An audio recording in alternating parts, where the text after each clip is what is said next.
እግዚአብሔር የተባረከ ይሁን።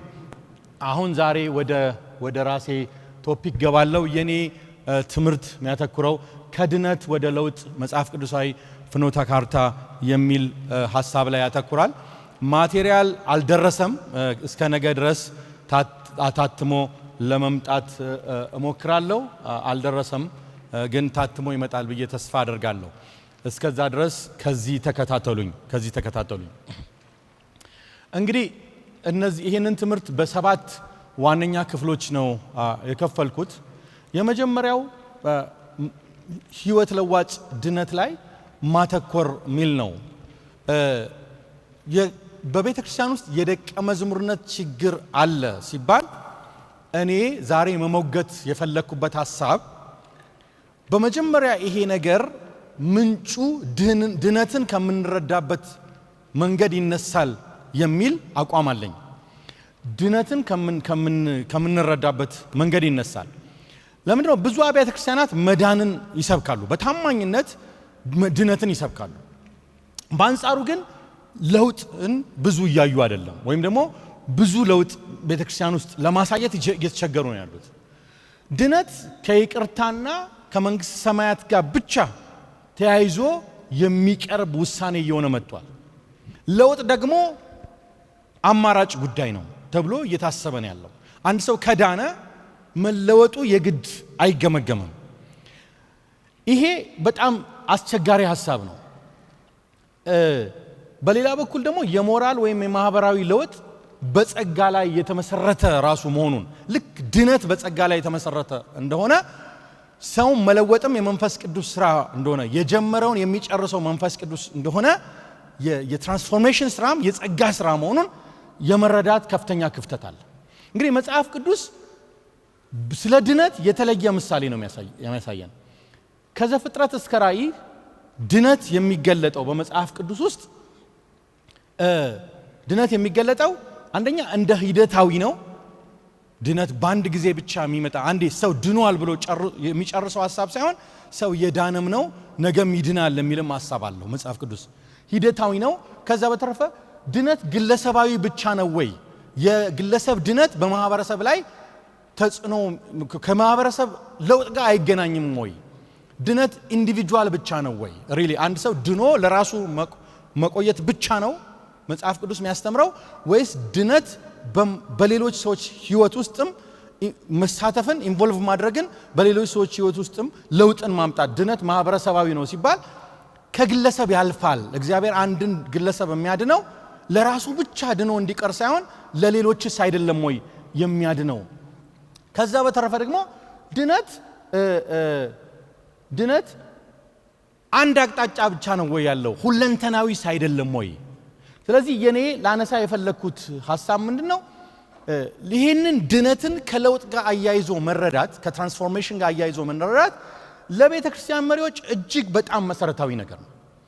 ስለዚህ ስለ ደቀ መዝሙርነት ስናስብ፣ ዛሬ ስለ መለወጥ ስናስብ ተመልሰን ማሰብ ያለብን የሳልቬሽን ቲዮሎጂያችን ወይ የድነት አስተምሯችንን እንደገና መፈተሽና መመርመር አለብን። ለቤተ ክርስቲያን መሪዎች በተለይ ፈጣን ማህበራዊ ለውጥና ጥልቅ መዋቅራዊ ተግዳሮቶች ባሉባቸው ሁኔታ ውስጥ ይህንን ግንኙነት የድነትንና የለውጥን ግንኙነት መረዳት እጅግ አስፈላጊ ነው። መሪዎች የመዳን አዋጅ ነጋሪዎች ብቻ ሳይሆኑ እግዚአብሔር በሰዎች በአብያተ ክርስቲያናትና በማህበረሰብ ውስጥ ለሚያደርገው የለውጥ ስራ መጋቢዎችም ናቸው። ትራንስፎርሜሽንን ለውጥን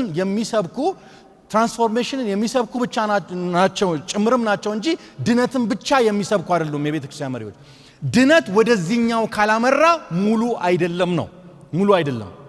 ስለዚህ ይሄ ትምህርት ድነት በተፈጥሮ በማይቀርም ሁኔታ ወደ ሁለንተናዊ ለውጥ የሚመራ መጽሐፍ ቅዱሳዊ እይታን ወይም መጽሐፍ ቅዱሳዊ ፍኖተ ካርታን ለማቅረብ ነው የዚህ ትምህርት ዋነኛ ዓላማ ማለት ነው። እንግዲህ እንደዚህ ካልኩኝ ገብቷችኋል። ድነትን ወይም ደግሞ ሳልቬሽንን መረዳት ትራንስፎርሜሽንን ከመረዳት ጋር ቀጥታ ግንኙነት አለው።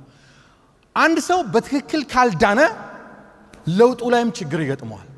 አንድ ሰው ዳነ ከተባለም ከለውጥ ጋር ቀጥተኛ ግንኙነት እንዳለው አስቀድሞ ማወቅ ያስፈልገዋል። እና ሁለተኛ ማንሳት እንፈልገው የድነት ጽንሰ ሐሳብና ትርጉም ነው። የመጀመሪያው መጽሐፍ ቅዱሳዊ ፋውንዴሽኑ ላይ እንግዲህ መጽሐፍ ቅዱስ ድነትን ለመግለጽ ጥልቅና ዘርፈ ብዙ ሐሳቦችን ወይም አቀራረቦችን ቃላትን ይጠቀማል። ለምሳሌ በዕብራይስጥ ያሳ የሚባለው ቃል ማዳን፣ መታደግ፣ ወደ ነፃነት ወይ ወደ ሰፊ ስፍራ ማውጣት የሚለውን ሐሳብ ይሰጣል። በሂብሩ ድነት አሁናዊ ነው። ድነት ዛሬ ነው። ድነት ነገ አይደለም። ለሂብሩ እግዚአብሔር ዛሬም ያድናል።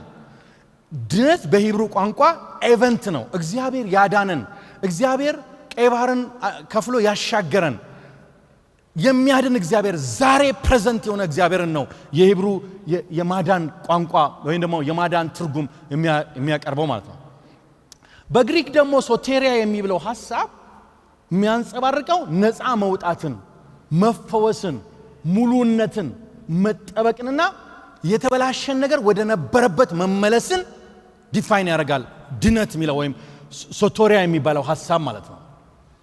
እንግዲህ በዚህ ውስጥ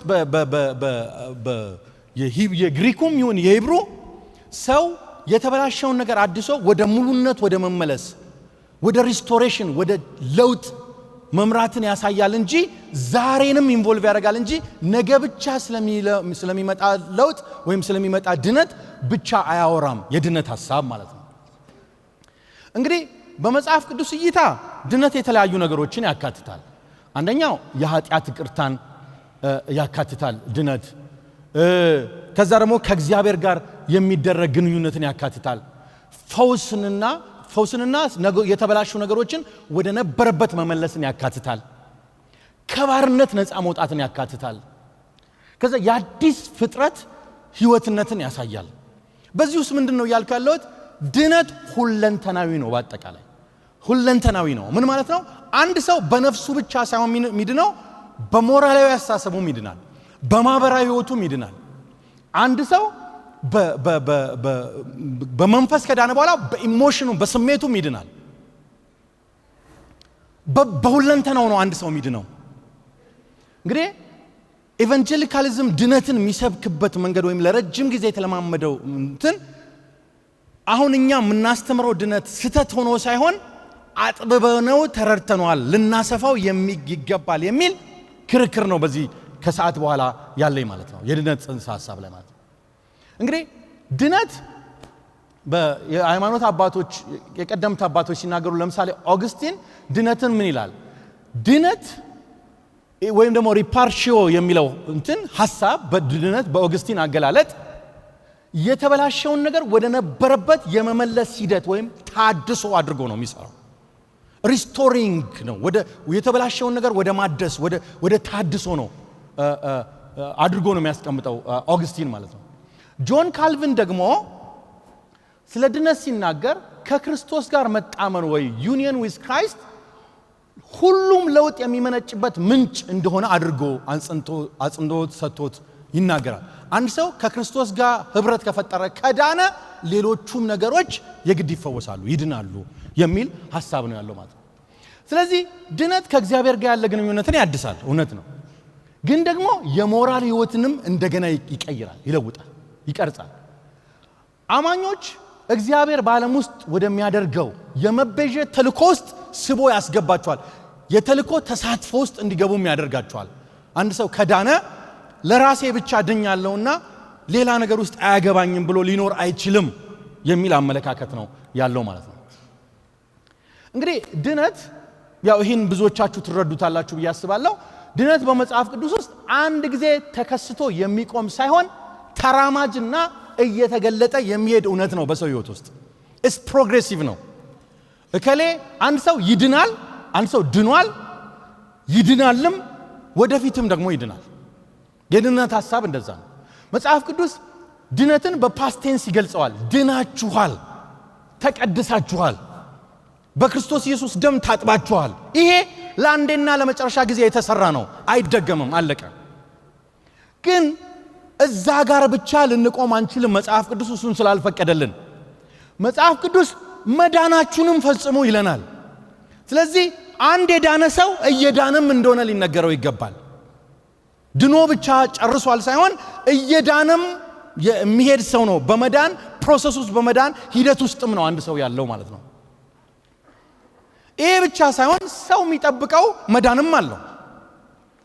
መዳናችን በዚህ ምድር ላይ የሚጠናቀቅ ሳይሆን ገና ከሞት በኋላም የሚቀጥል ክርስቶስም ሲመጣ የሚቀጥል መክበር የሚባል ነገር ያለበት ነው መዳናችን። ካመናችሁበት ጊዜ ይልቅ መዳናችሁ ወደ እናንተ አሁን ቀርቧል እንደሚል ማለት ነው። ስለዚህ ፊውቸሪስቲክ ያደርገዋል የምንድንበትም ቀን እንዳለ። ይሄ መዳን ደግሞ ክርስቶስ በሚገለጽበት ጊዜ ለመገለጥ ለተዘጋጃችሁት ለናንተ በእምነት ለተዘጋጃችሁ ለናንተ ቀርቶላችኋልም ይላል። ስለዚህ እምነት ፊውቸሪስቲክም ነው። እምነት ፕሮግሬሲቭም ነው። ቀጣይነት ያለው ነገርም ነው። እምነት ያለፈም ነገር ነው። ድነናል። አዎ እዚህ ጋር እንግዲህ ትኩረት ሲሰጥ በኢቫንጀሊካል ማህበረሰብ ውስጥ ከፍተኛ ትኩረት ተሰጥቶ የሚሰበከው ድናችኋል፣ ጸድቃችኋል፣ ጨርሳችኋል የሚለው ሐሳብ ነው። እሱ ስህተት ነው ወይ? አይደለም። በክርስቶስ የመስቀል ላይ ሥራ አዎ ድነናል፣ አዎ ተፈውሰናል፣ አዎ አልቋል። ግን ድነት የቀጣይ በዚህ በክርስቶስ ያገኘነው ጽድቅ ልክ ጆን ካልቪን እንደሚለው ከክርስቶስ ጋር ያገኘነው አንድነት በቀጣይ ለምንለወጥበት ወይም ለምንድንበት ሂደት መነሻ ስፕሪንግ ቦርድ ነው እንጂ መቆሚያ ቦታ ብቻ አይደለም። እሱ ጋር ከቆመን በኋላ ወደ ቀጣይ ድነት መራመድ መቻል አለብን። ስለዚህ በእኔ መረዳት ስለ ደቀ መዝሙርነት ምናስብ ከሆነ ስለ አጠቃላይ ለውጥ በሰዎች ውስጥ ምናስብ ከሆነ የድነት ቴዎሎጂን እንደ መጽሐፍ ቅዱስ ሰፋ አድርገን ልናስተምረው ይገባል የሚል አመለካከት አለኝ። ካጠበብነው ድነትን ሰዎች እኔ ድኛለሁ፣ እንደውም አንዳንድ ሰዎች በአደባባይ ከዳንክ ኦልሬዲ ነፍስ በክርስቶስ ኢየሱስ ተሰውራለች ሲል ድነ በስጋ የምታረገው ምንም ችግር የለውም፣ የፈለግከውን ነገር ኃጢአትን ብታደርግ እግዚአብሔር አይጠይቅህም ወደሚለውም አስተምሮ ገብተዋል። ስለዚህ ኃጢአትን የሚያደፋፍር ለለውጥ ብዙ ስፍራ የማይሰጥ የድነት ቴዎሎጂ ውስጥ እየገባን ነው ያለ ነው ማለት ነው። ግን መጽሐፍ ቅዱሳዊ ነው ወይ? ይህንን ያስተማሩት ሐዋርያት አይደሉም ወይ? ድነናል፣ እንድናለን፣ ትድናላችሁ ወይም ገናም ወደፊትም እንድናለን ያሉት ራሳቸው ወንጌልን የሰበኩልን ሐዋርያት አይደሉም ወይ? ስለዚህ ድነት እንግዲህ ደጋግሜ የምለው ሐሳብ ድነት ተራማጅ ነው፣ ፉልፊል እየተደረገ የሚሄድ ነገር ነው በሰው ልጅ ህይወት ውስጥ። አዎ የበፊትም ነው፣ ግን ተራማጅም ነው። ድነት ደግሞ ከግለሰብ ከአንድ ሰው መዳንም አልፎ ማህበረሰብን የመለወጥ ወይም ደግሞ ማህበረሰብ ላይ ተጽዕኖ የመፍጠር አቅምም ያለው ጉዳይ ነው። ሶስተኛ አሁንም የምከራከረው ነገር ድነት ከመንፈሳዊ ድነትም ባሻገር ሌሎች አስፔክቶችም አሉት።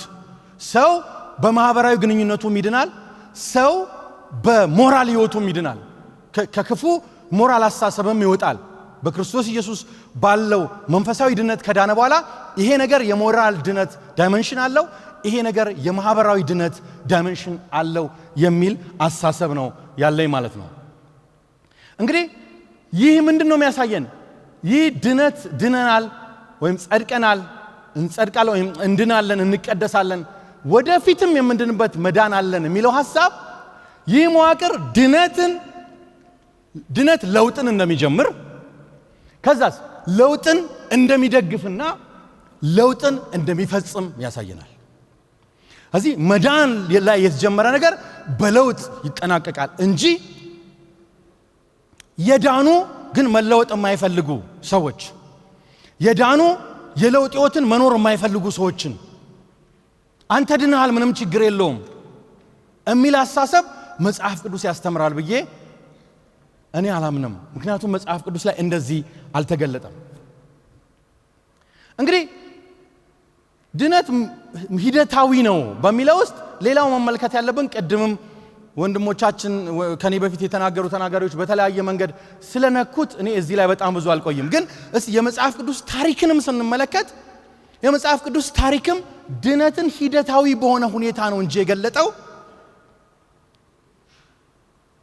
የሆነ ቦታ ላይ የቆመ ነገር አይደለም። ኢት ዋዝ ፕሮግሬሲቭ። ከመጀመሪያው ጀምሮ የእግዚአብሔር የመቤዠት የማዳን እቅድ ሂደታዊ ነው የነበረው ማለት ነው። እንግዲህ የእግዚአብሔር የመጀመሪያ እቅዱ ሲገለጥ በመጀመሪያ የሚገለጠው ከፍጥረት ነው። ሁሉ ነገር የፈጠረው እግዚአብሔር ነው። ስለ ድነት ስናስተምር ከፈጣሪው ከእግዚአብሔር መነሳት አለብን። እኔ እንደውም ምን ማሰብ ጀምሬያለሁ፣ አንዳንድ አስተሳሰቦቼ የኔ ናቸው። አዳኙን እግዚአብሔርን እናስተምራለን፣ ፈጣሪውን እግዚአብሔርን ግን the creator God አለማስተማራችን በቤተ ክርስቲያን ውስጥ የሚፈጥሯቸው በጣም ብዙ ችግሮች አሉ። ለምሳሌ እግዚአብሔር እንደ ፈጣሪ ካስተማርን ፍጡር ሁሉ በእግዚአብሔር እንደተፈጠረ ካስቀመጥን የሰዎችን እኩልነት እንሰብካለን፣ ሰብአዊ መብትን እንሰብካለን፣ ለተፈጥሮን እንክብካቤ እናደርጋለን። ይሄ ሁሉ የዚህ ሁሉ ባለቤት እግዚአብሔር መሆኑን እንረዳለን። ስለዚህ መጀመሪያ መጽሐፍ ቅዱስ የሚጀምረው የእግዚአብሔርን ታሪክ ከፍጥረት ነው የሚጀምረው። ሰው ከሌሎች ሰዎችና ከፍጥረት ጋር በትክክል ግንኙነት እንዲኖር በእግዚአብሔር መልክ የተፈጠረ ፍጡር መሆኑን ነው መጽሐፍ ቅዱስ የሚያሳየን። ደቀ መዝሙርነትን ስናስብ እግዚአብሔር ፈጣሪ እንደሆነ፣ ሰው እንደ ፍጡር የሰው የመፈጠር ዓላማ ምን እንደሆነ፣ እንዴት እንደተፈጠረ እሱን ከማስተማር የደቀ መዝሙር ካሪኩለማችንም ውስጥ እሱን በማስገባት መጀመር መቻል አለብን። ስለዚህ የእግዚአብሔር የመጀመሪያ ዓላማ ሰው በስምምነት በዓላማ በመጋቢነትና በብልጽግና ወይም በሻሎም የተመላ ህይወት እንዲኖር ነው።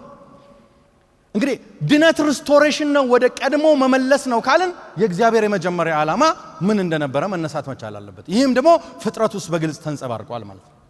እንግዲህ ሁለተኛው ውድቀት ነው። ይህንን ቅድም ዶክተር ግርማም ደጋግሞ ስላነሳው ኤምፋሳይዝ ስላደረገው ብዙ አልቆይበትም። እኔ ግን ወንጌልን ሳምን ካመንኳቸው ጠንካራ ነገሮች አንዱ እና ለኔ ስብከተ ወንጌል ፋውንዴሽን የሚሆነው ሁሉ ኃጢአትን ሰርተዋል የእግዚአብሔርም ክብር ጎሏቸዋል የሚለው ሐሳብ። ለምን? ይሄ በሰዎች መካከል ልዩነት እንዳንፈጥር፣ ሁሉም የእግዚአብሔር ጸጋ እንደሚያስፈልገው በእኩልነት እንድንሰብክ። ይሄ ማህበራዊ ኢምፕሊኬሽኑ በጣም ብዙ ነው። ምን ማለት ነው? ለምሳሌ አንዳንድ ሰው የከሌ የኔ ወገን የሆነ ሰው ወይም የከሌ ብሔር የሆነ ሰው ከሌላው የተሻለ አድርጎ ሊያስብ ይችላል። ግን መጽሐፍ ቅዱስ ሁሉ ኃጢአትን ሰርተዋል፣ ሁሉም ሰው ኃጢአተኛ ነው፣ እከሌ ከከሌ የሚሻለው የለም። በመጽሐፍ ቅዱስ ቋንቋ ኤቭሪዋን ኃጢአተኛ አድርጎ ነው የሚደመድመው። ይሄም ለደቀ መዝሙርነት አስተምሮ እጅግ በጣም መሰረታዊ ነገር ነው። ሌላው በድነት ውስጥ እግዚአብሔር ያስቀመጠው ፕሮግሬሲቭ በሆነ ሁኔታ ድነት የሚያሳየው ነገር ተስፋ የሚለውን ሐሳብ ነው። ያለ ተስፋ ድነት የለም። እግዚአብሔር አስቀድሞ በዘፍጥረት 3 ከዛም በዘፍጥረት 12 እያለ በተለያየ ጊዜ የሰጣቸውን ተስፋዎች ነው እንጂ እግዚአብሔር እየፈጸመ ያለው ሰው በራሱ አይድንም። እግዚአብሔር ሰውን የእስራኤል ልጆችን ከግብፅ ምድርም ነፃ ሲያወጣ የፈጸመው ተስፋውን ነው። ስለዚህ ተስፋ በድነት ውስጥ በጣም መሰረታዊ ነገር ነው። እግዚአብሔር ድነትን የጀመረው በሰው ጥረት ሳይሆን በተስፋው ቃል አማካኝነት ነው። ተስፋውን ነው የፈጸመው። የአብርሃም መጠራት እግዚአብሔር ለሕዝቦች ሁሉ ያለውን የመበጀት ዓላማ ይገልጣል። የምድር ነገዶች ሁሉ በአንተ ይባረካሉ ብሎ የጠራው ራሱ እግዚአብሔር ነው። ስለዚህ መዳን ከመጀመሪያው ጀምሮ ግለሰባዊም ነው ዓለም አቀፋዊም ነው። ምን ማለት ነው? አብርሃም ይድናል፣ አንድ ሰው ይጠራል፣ ግን ነገዶች ሁሉ ሕዝቦች ሁሉ ይጠራሉ ወደ እግዚአብሔር መንግስት።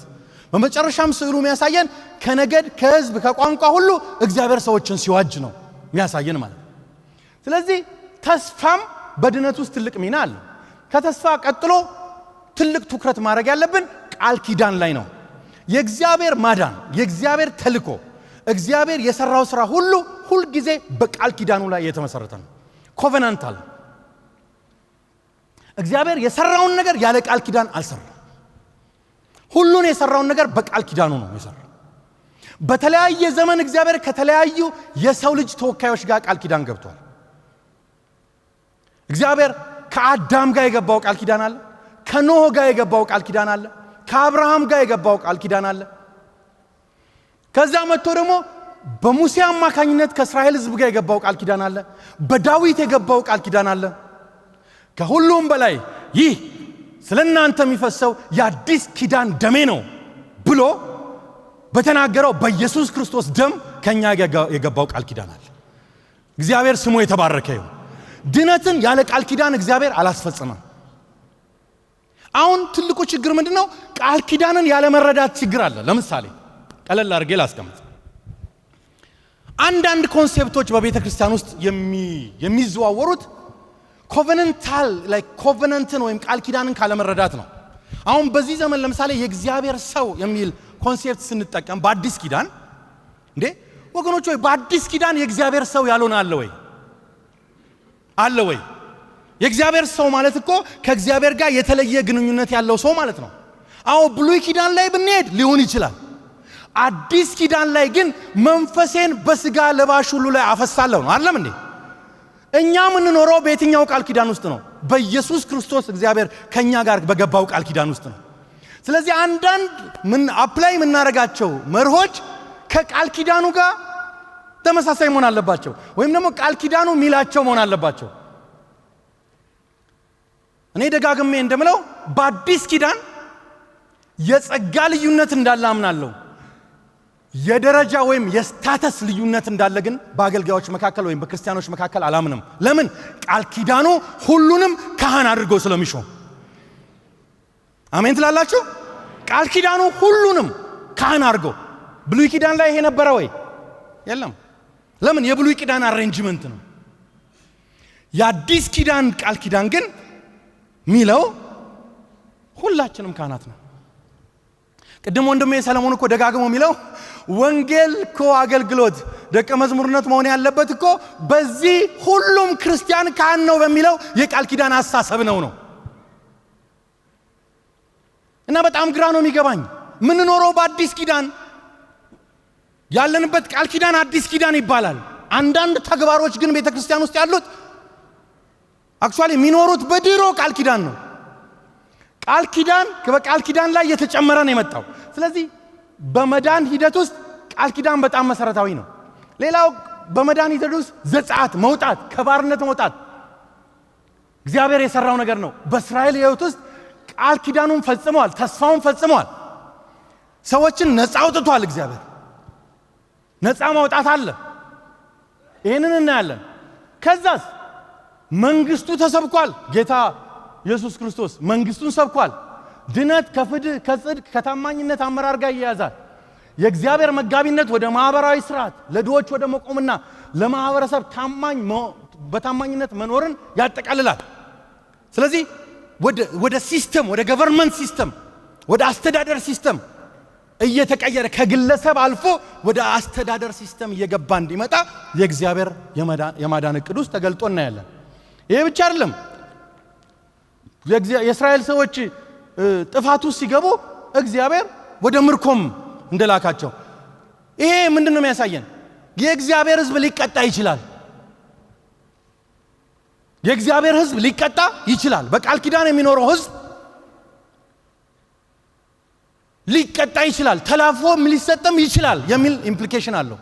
አይነሱ ብሉይ ኪዳን ስለሆኑ ነው ወገኖቼ።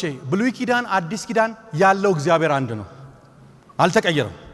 አሜን ትላላችሁ? ምናምነው በማይቀየር እግዚአብሔር ነው አይደለም እንዴ? በማይቀየር እግዚአብሔር አይቀየርም፣ አይለወጥም። እዛ ውስጥ ደግሞ እግዚአብሔር የተሐድሶ ተስፋንም ሰጥቷል። ነቢያቱ ስለ አዲስ ተስፋ፣ ስለ አዲስ ልብ፣ ስለ ወደፊት ድነት እነ ኤርምያስ እነ ሕዝቅኤል የቃተቱት እኮ ስለ ተሐድሶ ተስፋ ነው። እኔ በጣም ሕዝቅኤል መጽሐፍ ላይ አንድ የሚገርመኝ ነገር አለ። መጽሐፉ በጣም ለማንበብ ኮምፕሊኬትድ ነው፣ ግን አንድ ነገር ግን ግልጽ ነው። የሕዝቅኤል መጽሐፍ ሲጀምር እግዚአብሔር ከቤተ መቅደሱ ወጥቶ ሲሄድ እግዚአብሔር ከቤተ መቅደሱ ወጥቶ መጀመሪያ ከዋናው ቦታ ወጥቶ ኮሪደሩ ላይ ቆመ፣ አደባባዩ ላይ። ከዛ ወጥቶ የቤተ መቅደሱ ጣራ ላይ ቆመ። ቀስ እያለ አልፎ ተራራው ላይ የእግዚአብሔር ክብር ይላል። ከዛ ሄደ ይላል። ቤተ መቅደሱን ለቆት ሄደ። አሁን ይህን ስታነቡ በጣም ተስፋ ያስቆርጣል። ግን ሕዝቅኤል መጽሐፉን ሲጨርስ ግን በጣም ደስ የሚለኝ እግዚአብሔር ቤተ መቅደሱን ሰርቶ የዚህ ከተማ ስም እግዚአብሔር በዛ አለ ይባላል ብሎ ነው የሚጨርሰው። እግዚአብሔር ሕዝቡን ጥሎ አይጥልም፣ ስሙ ይባረክ። ስለዚህ ይህን ምንጮ አዎ በእግዚአብሔር ሕዝቡ ዘንድ ተስፋ አለ፣ አዲስ ተስፋ ይመጣል። ድነት እሱንም ያካትታል። ግን በመጨረሻ ደግሞ ድነት በክርስቶስ ኢየሱስ የመጣው የመቤዠት ታሪክን ደግሞ ያካትታል። ኢየሱስ ክርስቶስ ምን ሰበከ? ኢየሱስ ክርስቶስ መንግስት ሰማያትን ነው የሰበከው፣ መንግስትን ነው የሰበከው። ስለዚህ ኢየሱስ ክርስቶስ መንግስትን በመስበክ መጣ። እውነተኛው የእስራኤልን ወከለ። እግዚአብሔር የሚፈልገውን አይነት ሰውን ከእግዚአብሔር የሚያስታርቅ ግንኙነትን የሚያድስና አዲስ ፍጥረትን የሚጀምር ድነትን ነው ይዞ የመጣው። ምንድነው እያልኩ ያለሁት እዚህ ፖይንት ላይ? በአጠቃላይ በመጽሐፍ ቅዱስ ታሪክም ይሁን በኮንሴፕቹዋል ዲፊኒሽን ድነት ሂደታዊ ተደርጎ ነው የተገለጠው እንጂ ሂደት አንድ ጊዜ ብቻ የተጠናቀቀ ነገር አይደለም። አዎ ድጋሚ እንዳንሳሳትም ወይም ደግሞ ሚስኮት እንዳታረጉኝም ድነት የተጠናቀቀ ስራ ነው። ግን ያ የተጠናቀቀ ስራ የሌላ የድነት ጅማሬ ነው እንጂ በቃ እዚህ ጋር ድናችኋልና ሌላ አያስፈልጋችሁም የሚል መጽሐፍ ቅዱሳዊ አስተሳሰብ የለም። እሱማ ቢሆን ኖሮ ከዚህ በፊት ሰዎች ደጋግመው እንዳሉት ከዳንን በኋላ በዚህ ምድር ላይ መኖር አያስፈልገንም ነበር። ስለዚህ ማይ አርጊመንት አንዱ ላይክ የድነት ዲፊኒሽን ነው ወይም የድነት ትርጉም ላይ ማንሳት ያለብን ዋነኛ ነገር ድነት ሂደታዊ ነው። ስለዚህ ለራሳችን መንገር ያለብን ወይም እኔ ለራሴ መንገር ያለብኝ ግርማ ድነሃል፣ ግን እየዳንክም ነው ያለው፣ ገናም ደግሞ ትድናለህ። ያ ምን ያደርገኛል? ጉዞ ላይ እንደሆንኩ ይነግረኛል። ለህዝባችንም መንገር ያለብን ጉዞ ላይ የድነት ጉዞ ላይ ያለን ሰዎች እንደሆነ ነው እንጂ በቃ ያኛውን ድነሃል ሚለውን ብቻ ጨርሰን ወደ ሁለተኛው ክፍል 2 አልሄድንም። ከዚህ በፊት አንድ እንትን ሰምቼ ነበር። ቀለል ያለ ታሪክ ነው። ሰውየው አይሮፕላን ስለማብረር መማር ፈለገና ማኑዋል ይዞ አይሮፕላኑ እንዴት እንደሚነሳ አጠናሉ። ከዛ በደንብ ማኑዋሉን ካጠና በኋላ እንደምንም ብሎ አይሮፕላኑን አስነሳዋል። ካስነሳው በኋላ አይሮፕላኑን አስነስቶት እየበረረ ያለ መውረድ እንዳለበት ሲገነዘብ ማኑዋሉን ሲገልጠው ማኑዋሉ የሚለው አይሮፕላኑን ስለማሳረፍ ደግሞ ክፍል 2 ላይ አለ ይላል። አሁን እኔ እያልኩ ያለሁት ድነት ክፍል 2 አለው ነው የምለው። እስቲ አመና አሜን ይበል እስቲ። ድነት ክፍል 2 አለው። አዎ ድነታችን በክርስቶስ ኢየሱስ ተዘግቷል። ድነታችን ግን ያ የዳንበት የአዲስ ህይወት ጅማሬ ነው እንጂ ያለቀ ነገር ብቻ አይደለም። እግዚአብሔር ይመስገን። ስለዚህ የመጽሐፍ ቅዱስ ታሪክ ድነትን ማህበረሰባዊ ተራማጅና ለውጥ የሚያመጣ መሆኑን ነው የሚያሳየው። አርጊው እያደረኩ ያለሁት ምንድነው? አንደኛ ድነት ከግለሰብ ወጥቶ ወደ ማህበረሰብ የሚገባ ነገር ነው። ያለበለዚያ እኛ ላይ ብቻ ከሆነ ትኩረቱ እግዚአብሔር እኛም ብቻ ከሆነ ማዳን ያለበት ከዳንም በኋላ እዚህ ምድር ላይ መኖር አያስፈልገንም ነበር ነው። ስለዚህ ማህበረሰባዊ ዳይሜንሽን አለው፣ ሪፍሌክሽን አለው ነው። ሁለተኛ ድነት በቀጣይነት መሄድ ተራማጅ ነው። እየዳንኩ በየጊዜው ሄዳለሁ፣ ክርስቶስን እየመሰልኩ ሄዳለሁ፣ ደቀ መዝሙር እየሆንኩ ሄዳለሁ እንጂ ስታክ ያደረገ የቆመ ነገር አይደለም። ሶስተኛ ድነት ደግሞ ለውጥ አምጪ ነው። ሁለንተናዊ ለውጥ የሚያመጣ ነገር ነው። ሌላው ዛሬ ማንሳት የምፈልገው ኢየሱስ ክርስቶስንና ድነታችንን ነው። ምንድነው ኢየሱስ ክርስቶስና ድነታችንን ሳነሳ? አዎ ኢየሱስ ክርስቶስ የድነታችን ማዕከል ነው። ማዕከል ብቻ አይደለም፣ የድነት መንገድ ላይ ሆነን አሪያና ግቡም ጭምር ነው። ኢየሱስ ክርስቶስ አሪያችን እሱ ነው። ምን ሆነው መጨረሻ ስንድንም እንመስለውም ኢየሱስ ክርስቶስ ነው። የድነት አሪያም ግቡም የድነት መጀመሪያ መጨረሻውም ኢየሱስ ክርስቶስ። አሁን እዚህ ጋር ምን ላደርግ ነው የመጣሁት ታዲያ? ማለት ምን አዲስ ነገር እናገራለሁ?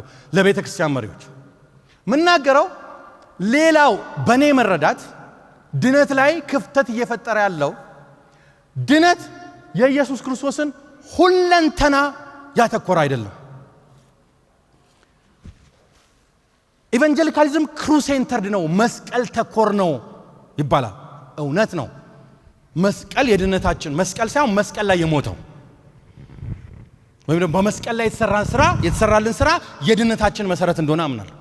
ግን የኢየሱስ ክርስቶስ ልደት ከድነታችን ጋር ግንኙነት የለውም ወይ? ለምን የኢየሱስ ክርስቶስ ሁለንተና አይሰበክም?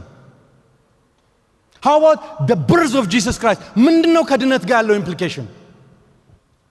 ኢየሱስ እኮ ሲወለድ የተወለደው የማን ወገን ሆኖ ነው? የድሆች ወገን ሆኖ ነው። አትሊስት ይሄንን የኢየሱስ ክርስቶስን ውልደት ከኛ ክርስትና ህይወት ጋር ቀጥታ አያይዘን ብናስበው ኖሮ አሁን ደሃ እንዲህ ነው እያለን የምንናገረው ነገር መቼስ አደባባይ ላይ አንናገረውም ነበር። የምለው ነገር እየገባችሁ ነው አይደል? እንዴ ቤተ ክርስቲያን የደሃ ወገን ልትሆን ሲገባት የደሃ አንቋሻሾች ሆነን የተገኘነው እኛ ነን። አንዱ ደሃ እንዲህ ነው ይላል፣ አንዱ ደሃ እንደዛ ነው ይላል። አይደለም። ኢየሱስ ክርስቶስ ሲወለድ በቀደም ለታ ክሪስማስ ላይ ስለ ኢየሱስ ክርስቶስ ውልደት ሳስተምር ነበር። 3 ልዩ ነገሮችን አይቻለሁ። አንድ የሚገርማችሁ ሲወለድ በግርግም ነው የተወለደው።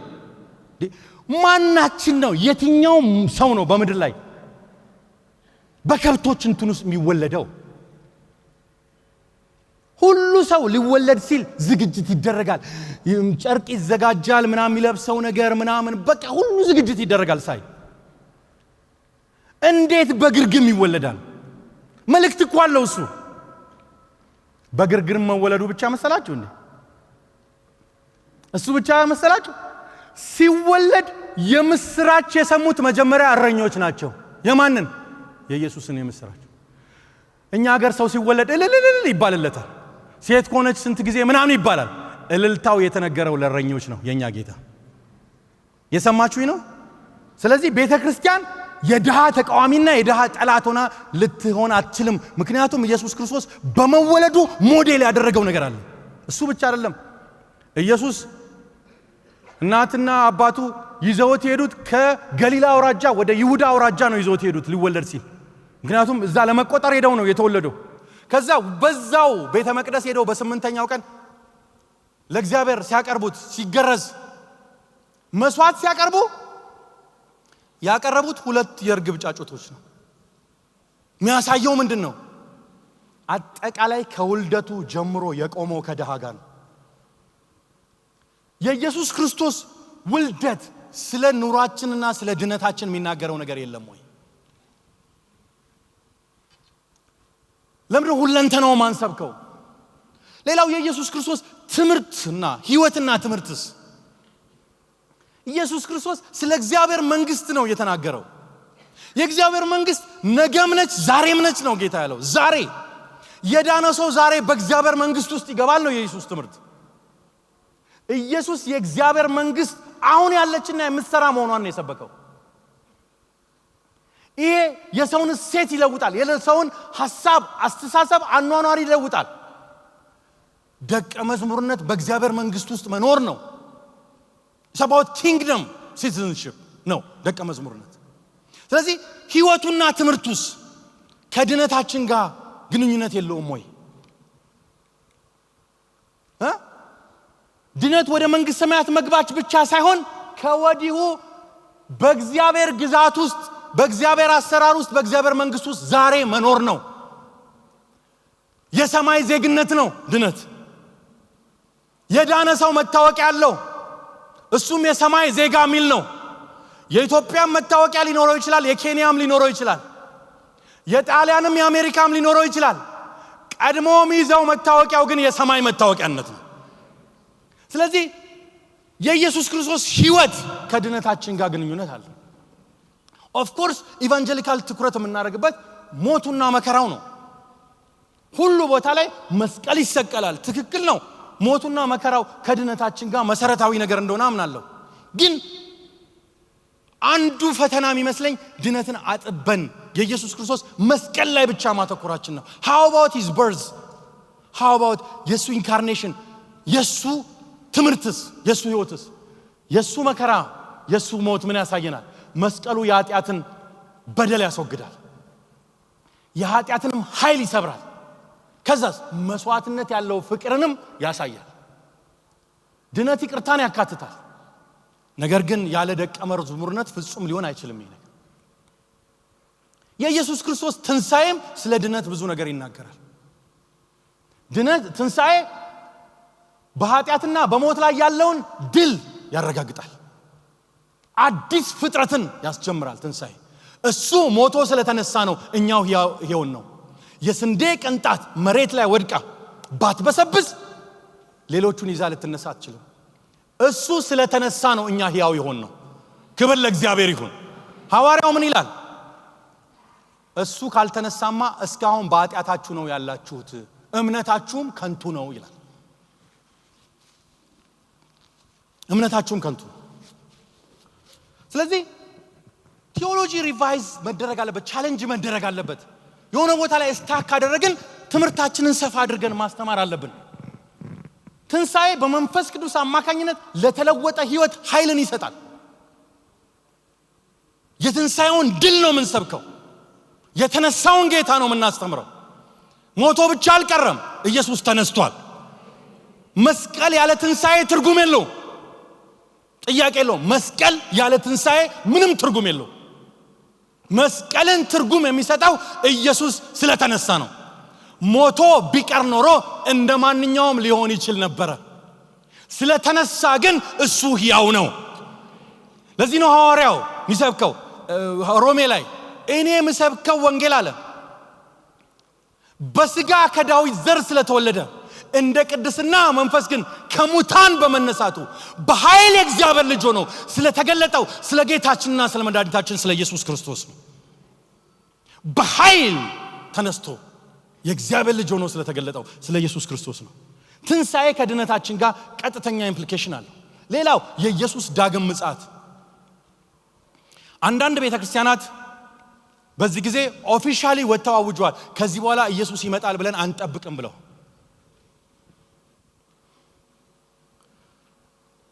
ኢየሱስ ካልመጣ ግን ድነት ዜሮ ነው። ምንድነው የምንጠብቀው? ኢየሱስ ካልመጣ እንዴ? ኢየሱስ ካልመጣ ድነት በዚህ ምድር ላይ ብቻ ነው? የሱን ዳግም ምጽአት ምን ሰብከው ከድነታችን ጋር ቀጥታ ግንኙነት ስላለው ነው። እሱ ይመጣል፣ ፍጥረትን ሁሉ ያድሳል፣ እኛንም ያከብረናል፣ ከዚህ ምድር በአበሳም ያላቅቀናል። ኢየሱስ ክርስቶስ ጌታ ነው። ምጽአት ማለት ብዙ ትርጉም አለው። እስ ሪስቶሬሽን ማለት ነው። ስለዚህ ወደ ፍጹም መክበር እና የሁሉ ነገር መታደስ ይመለከታል። ያሁኑ ለውጥ የሚመጣው ለውጥ ቀምሻ ነው። ስለዚህ ሌላ ላቀርብ የፈለኩት አርጊመንት ምንድነው? ኢየሱስ ክርስቶስ የድነታችን ማዕከል ነው። ማዕከል ብቻ አይደለም፣ አርያችንም ነው፣ ግባችንም ነው ኢየሱስ ክርስቶስ። ግባችን ከሆነ ድነታችን መሰበክ ያለበት በውልደቱ ላይ፣ በእድገቱ ላይ፣ በትምህርቱ ላይ፣ በሞቱ ላይ፣ በትንሣኤና ዳግም በመምጣቱ ላይ ተመስርቶ ነው።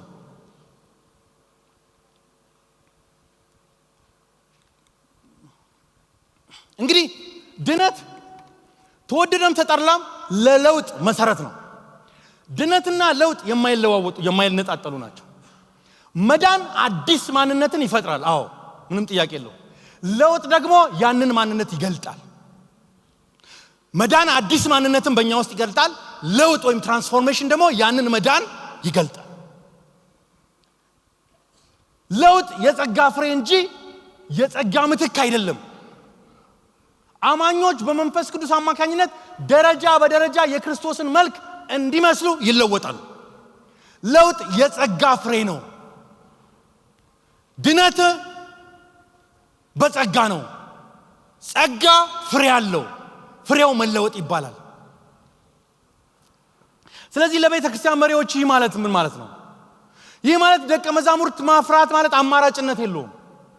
ምንም አማራጭ አይደለም። ይሄ ማህበራዊ ተሳትፎ ወይም ደግሞ ጨውና ብርሃን መሆን ሁለተኛ ጉዳይ አይደለም።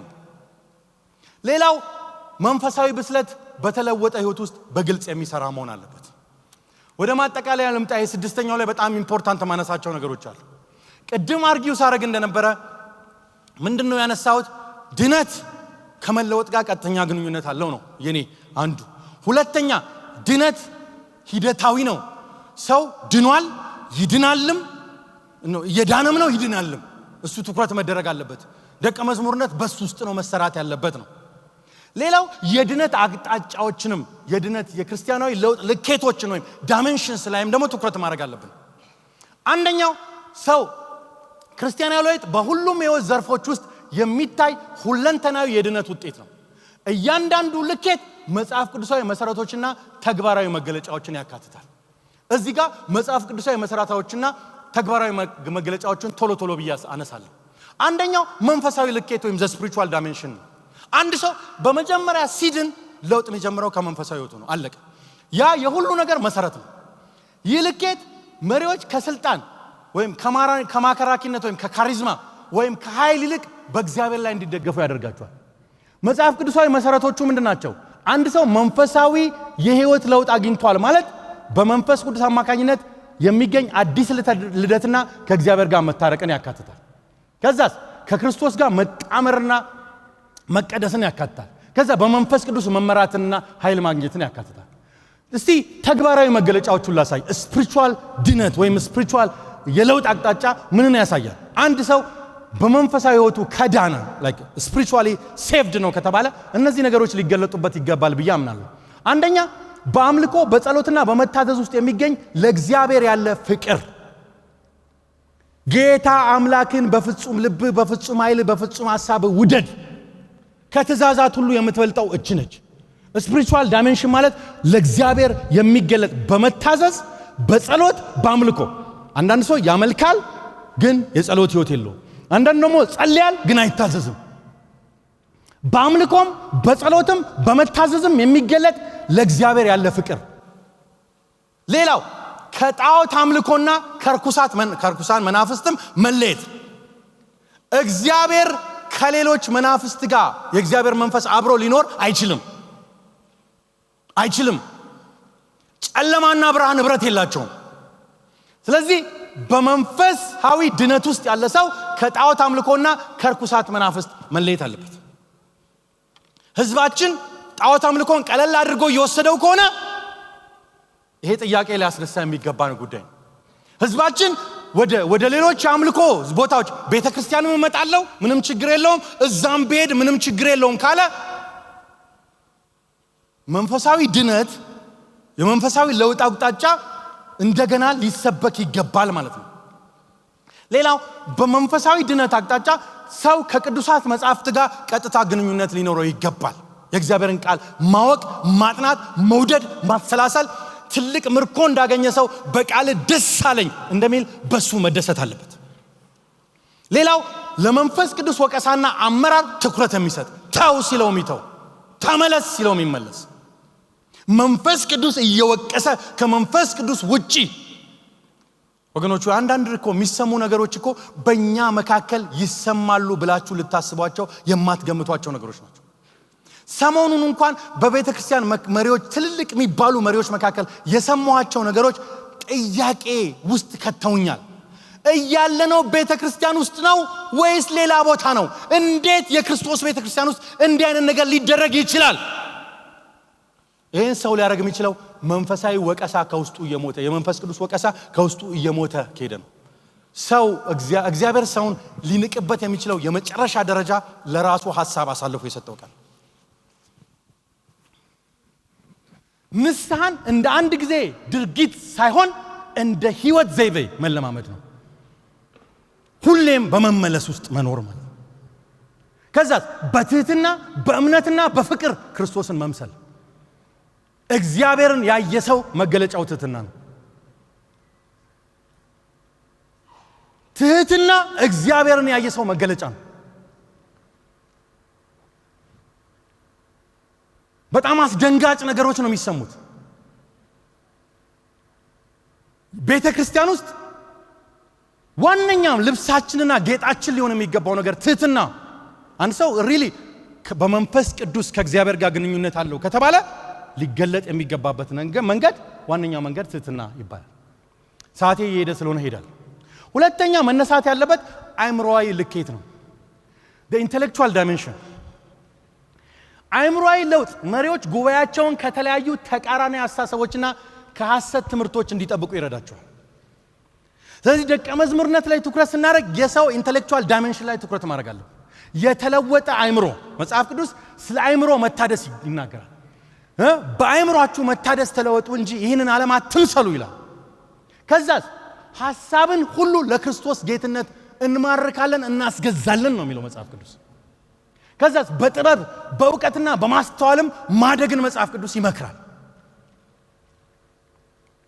ተግባራዊ መገለጫዎችን ባነሳ አንድ ሰው የአእምሮ ለውጥ ትራንስፎርሜሽን አለው ከተባለ ስለ ባህል፣ ስለ አመራር፣ ስለ ኢኮኖሚ፣ ስለ ፖለቲካ፣ ስለ ስነ ምግባር መጽሐፍ ቅዱሳዊ ንጽራተ ዓለም ይኖረዋል። የሚነሱ ነገሮችን በመጽሐፍ ቅዱስ የመመርመር እኔ ዘንድሮ ትልቅ ስጋት ያለብኝ ወንጌላውያን ቤተክርስቲያን ውስጥ አእምሮን ጥለን ስሜታዊነት በጣም በስቷል። ኢሞሽናሊቲ በጣም እንዴ አንዳንድ ነገሮች ላይ አእምሮ የለንም እንዴ ምን ሆነናል እንዴ ወገኖች? ወይ አንድ ቀን አንድ የባንክ ፕሬዝዳንት እንትን ሲጠየቁ ሰማው ኢንተርቪው ሲደረጉ የኤቲኤም ካርድ ሰርተው የሚያድሉ ሰዎች መተዋል እርሶ ይሄንን ያውቃሉ ወይ ተብሎ ተጠየቁ ማለት ነው። ከዛ ሰውየው መቼስ አንድ ሰው ባንክ ሳያቋቁም እንዴት አድርጎ ነው የኤቲኤም ካርድ ሊከፍት እንደሚችል እኔ አላውቅም አሉ። ግን የኛ ማህበረሰብ ግን ኢየሱስ ጌታ ነው ይላል እሱ ላይ። አረ ይሄ በጣም ትልቅ ችግር ነው። በጣም ትልቅ ችግር ነው እንዴ! የኛ እምነት ከአእምሮ ጋር ይጣረሳል እንዴ? ምናምነው እምነት እኛ እኮ የሚመረምር ዜጋን ነው መፍጠር ያለብን። የሚጠይቅ ስለ ባህል መጽሐፍ ቅዱሳዊ ትንተና መስጠት የሚችል ስለ አመራር፣ ስለ ኢኮኖሚ፣ ስለ ፖለቲካ፣ ስለ ስነ ምግባር በመጽሐፍ ቅዱሳዊ ንጽረተ ዓለም መመለስ የሚችል ሰው ካፈራን እሱ ደቀ መዝሙር ነው። እሱ ነው ደቀ መዝሙር ማለት። ዛሬ ስለ ደቀ መዝሙርነት አውርተን ወጣን። ፕራክቲካሊ ግን ምን እንደምናስተምር ትኩረት ካላደረገን ግን ቶፒኩ ምን ማለት እንደሆነ ላንጨብጠው እንችላለን። ሌላው በፍርሃት በሟርት ወይም በፍትህ መጓደል የተቀረጹ አጥፊ አስተሳሰብ ዘይቤዎችን አለመቀበል። በዚህ በኢንተሌክቹዋል ሳልቬሽን የኢንተሌክቹዋል ድነት ውስጥ አእምሮ እየተፈወሰ የመጣ ማህበረሰብ መጀመሪያ አስተሳሰቡ የማይረቡ አስተሳሰቦችን አሽቀንጥሮ ነው የሚጥለው። በባህል በልማድ ሐዋርያው ጳውሎስ ምንድነው እናንተ በዚህ እንዴት ትገዛላችሁ? አትብላ፣ አትቅመስ፣ እንደዚህ አትበል ምናምን በሚባለው ተመልሳችሁ እንዴት ትገዛላችሁ? ከባህል እስረኝነት ከተለያዩ ነገሮች ማህበረሰባችንን ነፃ ማውጣት አለብን። ትክክለኛ ደቀ መዝሙር እሱ ነው። በትክክለኛ ትምህርት ወይም ዶክትሪን እና በስነ መለኮት በግልጽነት ማደግንም ይጠይቃል። ትክክለኛ ዶክትሪን በጣም መሰረታዊ ነው። ከዚህ በፊት ዶክትሪን መማር ምናምን አይጠቅምም ተብሎ ተሰብኮልናል። አንዳንዶችም ስነ መለኮት ትምህርት ገብቶ መማር የተቆላ ጤፍ ነው ምናምን ተብሏል። አረ አይደለም ወገኖች፣ ወይ የተቆላ ጤፍ ካለ እሱ መለየት ያስፈልገናል ካለው ማለት ነው። በእግዚአብሔር መንፈስ ሆነው የእግዚአብሔርን ቃል የሚያስተምሩ ሰዎች ካሉ ግን የሚማሩት የእግዚአብሔርን ቃል ነው። ለዚህ እኮ ነው ሁላችሁ። ስለዚህ የአእምሮዬ ለውጥ ከሌለ ለዚህ ነው የሚባለው ከዚህ ከመጽሐፉ ልስበክላችሁን ወይስ ይሄንን አውርጄ እንደወረደ ላውርድላችሁ ተብሎ ጉባኤ ውስጥ የሚጠየቀው። ስሜት በጣም ይበዛል። አንዳንድ ነገሮች እውነቱን ለመናገር ያሸማቅቃሉ፣ አንገትም ያስደፋል። ለምን ደፋር ምን ሆነው አንዳንድ ነገሮች ወተን ምን ደፍረው የክርስቶስ አእምሮ ያለን ሰዎች የምንጠይቅ የምንመረምር ኢየሱስ ጌታ ነው። የቤሪያ ሰዎች እኮ ይመረምሩ ነበር አለ መጽሐፍን ይመረምሩ ነበር። ከዛስ ምን ይጠይቃል? ኢንተሌክቹዋል ሌሎችን በማስተዋል ማስተማርና ማሰልጠንን ይጠይቃል። the teaching ministry መነሳት መቻል አለበት። ሰዎች በራሳቸው እንዲቆሙ፣ ጠያቂ እንዲሆኑ፣ መርማሪ እንዲሆኑ። ቲዮሎጂ አትጠይቁ ሚል ካለ እሱ መጽሐፍ ቅዱስ አይደለም። መጽሐፍ ቅዱስ የሚያስተምረው መጠየቅን ነው፣ መመራመርን ነው። እግዚአብሔር ይመልሳል። መጽሐፍ ቅዱስ የሚለው ገደብ አለው ለሚመልሰው ነገር። ማናቃቸው ቢያብራራልንም የማይገባን ነገር አለ ነው እንጂ አትጠይቁ አላለም። ኢየሱስ ምን አለ?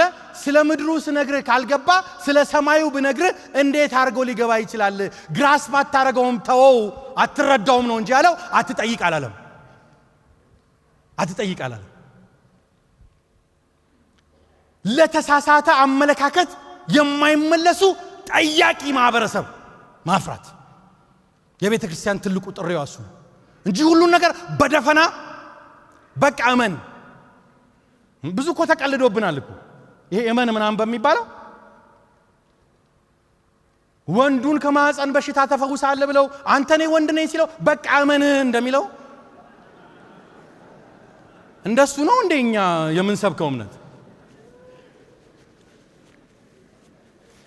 እንደሱ አይነት እምነት አይደለም፣ የሚጠይቅ እምነት ነው። ይቅርታ አድርጉልኝና አንድ ጊዜ እኛ ግቢ አንድ ነብይ የሚባል ሰው ነብይ አንደር ኮቴሽን መጥቶ ይተነብያል። በቃ ደፋር ነው ልጁ፣ ይናገራልና ቁጭ ብዬ የሰማው ነው። ብዙ አመታት ሆኖታል። ምን ይላል? ግሬት ኮሚሽኖች እግዚአብሔር እንዲላችኋል ከዚህ በኋላ ይሄ ጂሰስ ፊልም ምናምን እያዛችሁ ወደ ገጠር ምናምን መሄድ ይቆማል ይላል የሰራዊት ጌታ እግዚአብሔር አለ። ሰው አሜን ይላል። እንዴ እናንተ አብዳችኋል? እየሰማችሁት ነው? ወንጌል አቁሙ እያለ እኮ ነው ያለው ሰውዬው። እኛን ያረገንን ነገር አስጥሎን ሊሄድ እኮ ነው። ከዛ ላይ ያንዳንዱ በየኮታ ትንቢት ሰጠ ማለት ነው። ተነስ እንትና ምናምን። ከዛ ለኔም ሊነግረኝ ተነስ ምናምን አለ። እኔ አልቀበልም ማለት ጉባኤው መካከል። ምክንያቱም ሰውየው የሚናገረው ነገር ቶታሊ ከእግዚአብሔር ቃል የሚጣረስ ነው። ልክ ስወጣ አንዳንድ ወንድሞች ምን አሉ? እንዴ አትቀልበውም ወይ አለው። ይሄ ምኑ ነው የሚቀለበው? አሁን አይምሮ የለም እንዴ ወገኖች? አይምሮ አይሰራም እንዴ?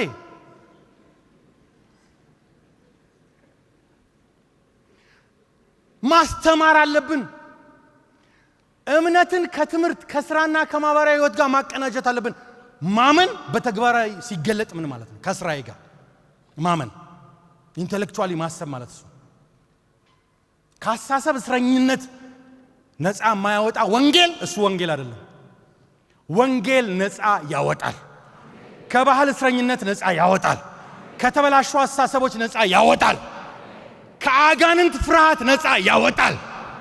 ኢየሱስ ክርስቶስ ነፃ አውጪ ነው። ለታወሩት ማየትን ሲል ወገኖች ሆይ ሁሉንም ዕውር ፈውሳለሁ ማለቱ ነው እንዴ? አይመስለኝም። የታወሩትን ማየት ሲል ዕውቀት ሰጣቸዋለሁ፣ በስተት አስተምሮና በስተት ፕሮፓጋንዳ እንዳይገዙ የሰይጣንን መንግስት አሽቀንጥረው እንዲጥሉ አዌርነስ ፈጥርላቸዋለሁ፣ አስተምራቸዋለሁ ማለት ነው። ለሱ ነው የተላክነው። ማይቀበል የሰይጣንን አገዛዝ የተሳሳተ ነገር ማይቀበል አይምሮ ማለት ነው። ኢንተሌክቹዋል ዳይሜንሽን ማለት። ሌላው የሞራል ልኬት ነው። ሞራል ዳይሜንሽን ማደግ ያለብን ሌላው በዛ ነው። የሞራል ለውጥ ለወንጌል አዋጅ በህዝብ ፊት ተአማኒነትን ይሰጣል።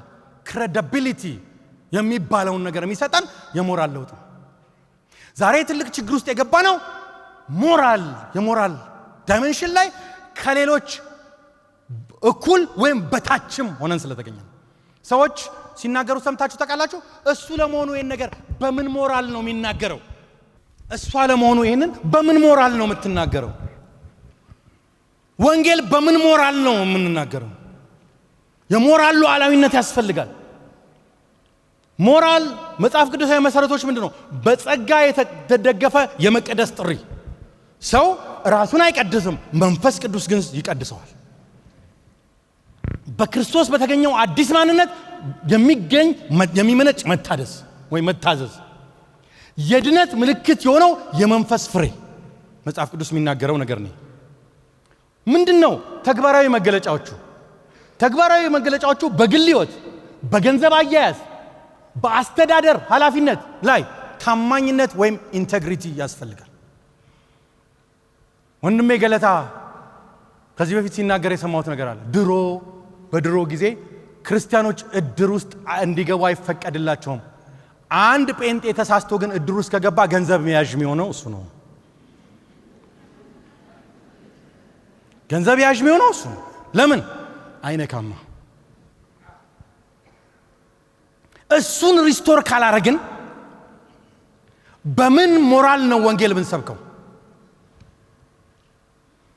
ስለዚህ በግል ሕይወት፣ በገንዘብ አያያዝ፣ አስተዳደር፣ በአመራር ኃላፊነት ታማኝ ሆኖ መገኘትን ይጠይቃል። ኢንቴግሪቲ።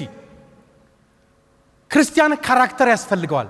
የካራክተር ወይም ደግሞ የባህሪ ዋነኛ መገለጫው ወይም መለኪያው ኢንቴግሪቲ ይባላል። ኢንቴግሪቲ ማለት በጓዳና በአደባባይ ያለ ሕይወት ተመሳሳይ መሆን ማለት ነው። ኢንቴግሬትድ ሕይወት መኖር ማለት ነው። ሁለት አለመሆን ማለት ነው። ክርስቲያን ሁለት ከሆነ ቸርች ሲመጣ ሌላ፣ መስሪያ ቤት ሲገባ ሌላ፣ ኢንቴግሪቲ ከሌለ የዛን ጊዜ ክርስትና አስቸጋሪ ነው። ሌላው በጋብቻ፣ በቤተሰብ ሕይወት፣ በጾታዊ ስነ ምግባር ታማኝ ሆኖ መገኘት።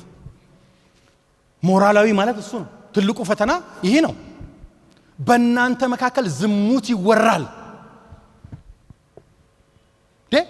ትልቅ የቤተ ክርስቲያን ፖዚሽን ላይ የሚወዳደሩ ሰዎች በዝሙት ትታማለ ሲባል መታማት ሳይሆን መረጃ አለ ሲባል ትልቁ ዳቦ ሊጦኔ የዛኔ ነው። ሌላው በቤተ ክርስቲያንና በማህበራዊ ሕይወት ውስጥ የሚገለጥ ግልጸኝነትና ታማኝነት፣ የራስ ያልሆነን ነገር አለመንካት፣ የራስ የሆነን ነገር ብቻ ይዞ መኖር፣ ካስፈለገ የራስንም አሳልፎ መስጠት፣ ይሄ ከኛ የሚጠበቅ ነው። ሙስና፣ ኢፍታዊነት፣ ስልጣንን ያለአግባብ መጠቀም፣ እነዚህን መቃወም ያስፈልጋል። በእኛ መካከል ሊኖሩ የሚገቡ ነገሮች አሉ። የኛ ማህበረሰብ ሲሾም ያልበላ ሲሻር ይቆጨዋል ይላል።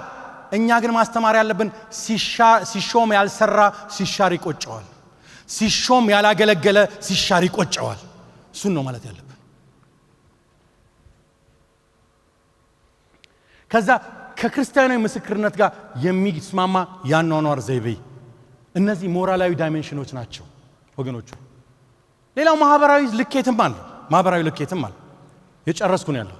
በማህበራዊ ልኬት ውስጥ በማህበራዊ ረገድ የተለወጡ ክርስቲያኖች ወይም አብያተ ክርስቲያናት የእግዚአብሔር መንግስት በማህበረሰብ ውስጥ ይገልጣሉ። መጽሐፍ ቅዱስ በክርስቶስ ስለሚገኘው እርቅ ይናገራል።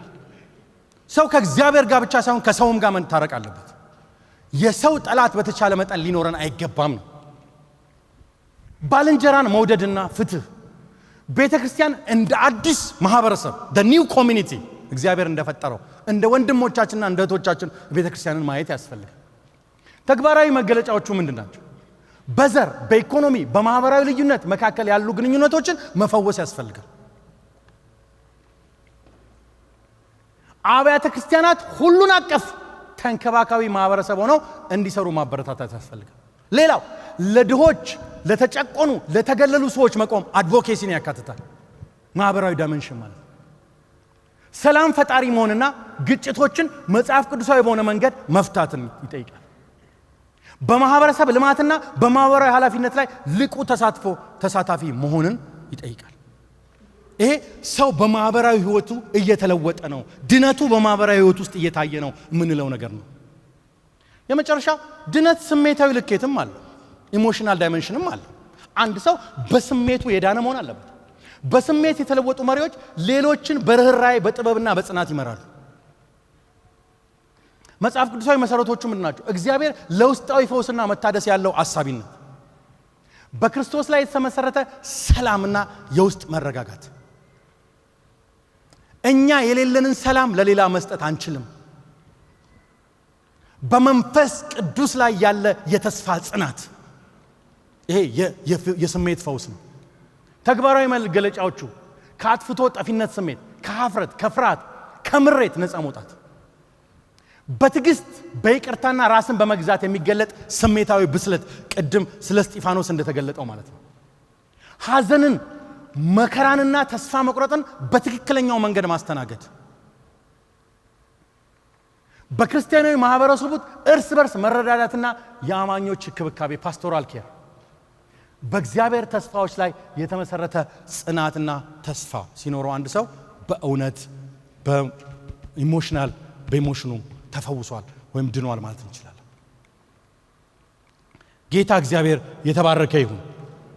ስጠቀልለው ወገኖች ሆይ ዓላማችን ከዳኑ ግለሰቦች ወደ ተለወጡ ማህበረሰቦች ነው። መዳን ወደ ክብር ከሚወስደው የህይወት ዘመን የለውጥ ጉዞ ወደ ክብር የሚወስደው የህይወት ዘመን የጉዞ መጀመሪያ ነው። ያለ ለውጥ ድነትን ብቻ የሚሰብኩ አብያተ ክርስቲያናት ጥልቀት የሌለው እምነትን የማስተማርና የመስበክ ችግር ውስጥ ይገባል። ነገር ግን በጸጋ ላይ የተመሰረተውን ድነት ሳይዙ ደግሞ ስለመለወጥ የሚሰብኩ ደግሞ ሌጋሊዝም ወይም ሃይማኖተኝነት ውስጥ ይገባል። እኛ እዚህ ጋር ያለን አይመስለኝም። ሁለተኛው ላይ ሌጋሊዝምን አልፈናል። እኛ ችግራችን የሚመስለኝ መዳንን አጥብቀን ይዘናል፣ ከለውጥ ጋር ግን አላገናኘነው። ሌሎቹ ደግሞ ድነትን በጸጋ የሚገኘውን ድነት ሳያገኙ ደግሞ እነሱ ህግን ብቻ ያስተምራሉ። ስለዚህ ሁለቱም ኤክስትሪሞች ናቸው፣ ጽንፎች ናቸው፣ መጽሐፍ ቅዱሳዊ አይደሉም። ስለዚህ የኛ ኃላፊነት ምንድነው? አዎ እንደ ጥሪያችን ድነትን በታማኝነት መስበክ አለባቸው የቤተክርስቲያን መሪዎች። ከዛስ አማኞችን በሁለንተናዊ መልክ እንዲሰለጥኑ እንዲያድጉ ማድረግ ማለት ነው። ከዛ የተለወጠ ህይወትን በአደባባይ እንዲያስተምሩ ደግሞ ይጠራቸዋል። ይሄ አስተምሮ ጌታ እግዚአብሔር ይባርካችሁ። አመሰግናለሁ።